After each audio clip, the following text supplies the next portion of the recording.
Cuba kita perhatikan ayat kat bawah ni.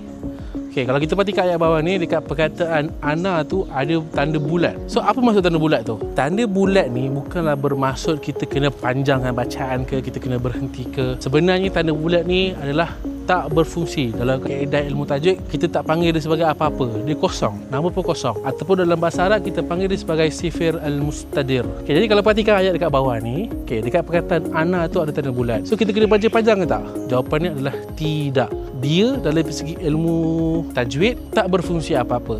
Tapi kalau daripada segi ilmu resam, ya. Maksudnya daripada segi penulisan je. Maksudnya resam dulu ada alif, resam sekarang dah tak ada. Itu je perbezaan dia.